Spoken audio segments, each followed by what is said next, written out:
Beritakanlah firman, siap sedialah baik atau tidak baik waktunya. Shalom, puji Tuhan, berkat dan kemurahan Tuhan saja memungkinkan kita boleh ada lagi dalam renungan harian di hari ini. Mendengar firman itu sesuatu yang sangat penting karena iman itu timbul dari pendengaran dan pendengaran akan firman Kristus.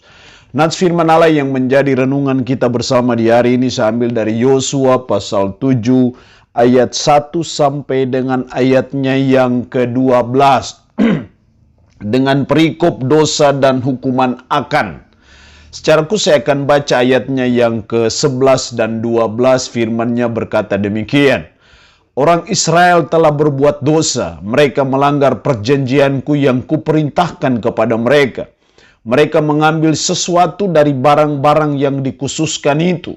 Mereka mencurinya, mereka menyembunyikannya, dan mereka menaruhnya di antara barang-barangnya. Sebab itu orang Israel tidak dapat bertahan menghadapi musuhnya. Mereka membelakangi musuhnya sebab mereka itu pun dikhususkan untuk ditumpas. Aku tidak akan menyertai kamu lagi jika barang-barang yang dikhususkan itu tidak kamu punahkan dari tengah-tengahmu. Demikian sabda firman-Nya hari ini yang mengajar dan menasihati kita konsekuensi dari dosa. Jadi setiap dosa itu selalu ada konsekuensinya. Setiap pelanggaran terhadap hukum Tuhan, ketidaktaatan kepada hukum Tuhan, itu selalu akan ada konsekuensinya dalam hidup kita.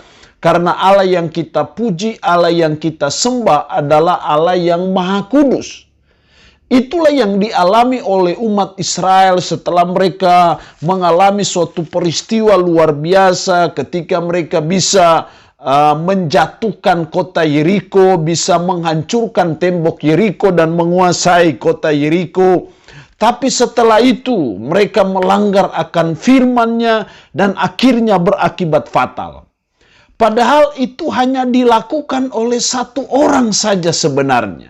Tetapi dosa akan inilah mengakibatkan ada konsekuensi yang sangat fatal bagi keseluruhan umat Israel pada waktu itu. Apa konsekuensi dari dosa? Apa konsekuensi dari ketidaktaatan itu? Setidaknya saya melihat dua hal dari konsekuensi dari dosa itu. Ayat 4-5. Maka berangkatlah kira-kira 3.000 orang dari bangsa itu ke sana. Tetapi mereka melarikan diri di depan orang-orang Ai. Sebab orang-orang Ai menewaskan kira-kira 36 orang dari mereka.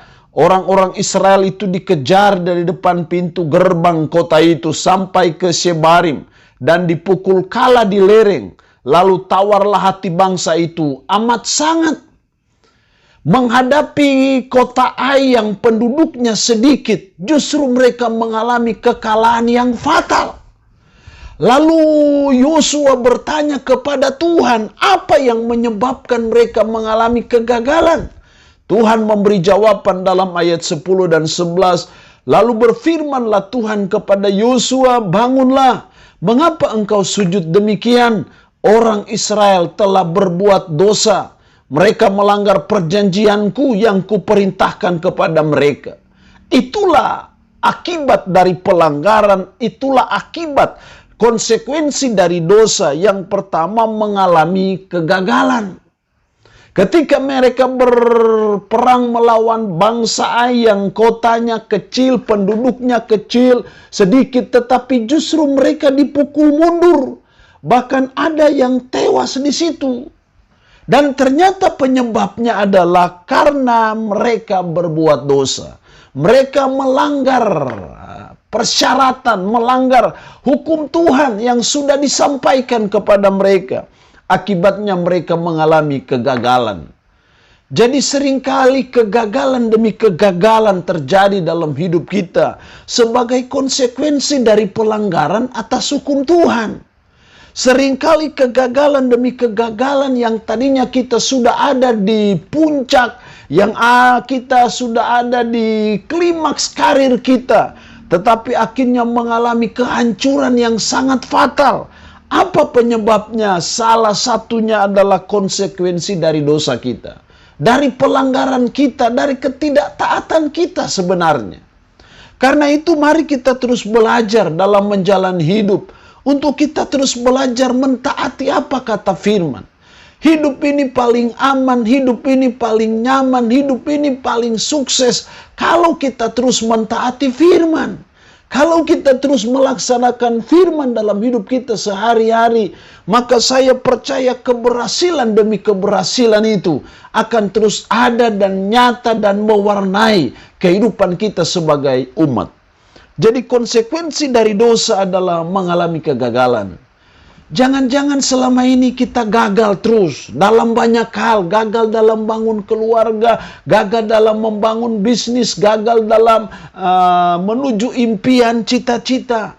Jangan-jangan karena ada dosa yang kita buat dan kita belum bereskannya di mata Tuhan. Karena itu mari kita mengintrospeksi diri, dan bila didapati ada kehidupan kita yang tidak benar, mari kita bertobat supaya kita tidak mengalami kegagalan. Yang kedua, konsekuensi dari dosa, ayat 12.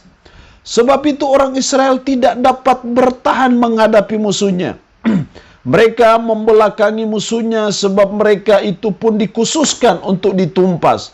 Aku tidak akan menyertai kamu lagi, jika barang-barang yang dikhususkan itu tidak kamu punahkan dari tengah-tengahmu. Tuhan berkata, aku tidak akan menyertai kamu lagi. Jadi disinilah kita melihat konsekuensi akibat kedua dari dosa adalah tidak adanya penyertaan Tuhan. Kalau tidak ada penyertaan Tuhan, maka hidup kita ada dalam bahaya. Kalau kita ada dalam penyertaan Tuhan, maka kita terlindung dari segala bahaya, dari segala bencana, dari segala niat-niat jahat, dari orang-orang yang tidak bertanggung jawab. Tapi kalau tidak ada penyertaan Tuhan, oleh karena konsekuensi dosa yang kita buat, maka itulah hidup yang penuh dengan kesengsaraan.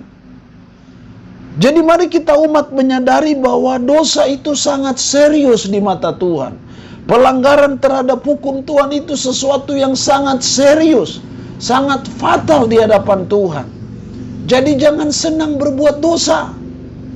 Jangan senang berbuat hal yang melanggar firman. Karena itu akan membawa malapetaka dalam perjalanan kehidupan kita. Kita belajar jadi orang yang taat kepada firman. Karena ketika kita berbuat yang melanggar firman, konsekuensinya tidak ada penyertaan Tuhan. Seperti yang terjadi bagi umat Israel. Aku tidak akan menyertai kamu lagi, jika barang-barang yang dikhususkan itu tidak kamu punahkan dari tengah-tengahmu. Jadi ketika kita berbuat dosa, konsekuensinya tidak ada penyertaan Tuhan bagi kita. Karena itu mari kita terus memperbaiki diri, kita terus bertobat dari cara-cara hidup kita yang tidak benar di mata Tuhan. Allah yang punya firman ini memberkati kita dengan firman-Nya di hari ini. Amin. Mari kita berdoa. Puji syukur untuk firman-Mu hari ini, yang mengingatkan kami kembali akan konsekuensi dari dosa, mengalami kegagalan, dan tidak ada penyertaan Tuhan. Roh yang kudus, tolonglah kami untuk kami terus menyadari betapa dosa itu sesuatu yang serius di mata Tuhan. Betapa ketidaktaatan, pelanggaran terhadap firman itu sesuatu yang sangat serius dan sangat fatal di mata Tuhan. Karena itu ajar dan tolong kami untuk kami terus hidup dalam kebenaran, hidup sesuai dengan firman-Mu. Hamba mohon berkat bagi umat-Mu yang mendengarkan renungan harian di hari ini. Yang sakit, hamba berdoa dalam nama Yesus. Tuhan lawat, jamah, dan sembuhkan dari sakit penyakit yang diderita. Terpujilah nama-Mu Tuhan. Dalam nama Tuhan Yesus Kristus kami berdoa. Amin. Shalom. Tuhan Yesus memberkati kita dengan firman-Nya di hari ini.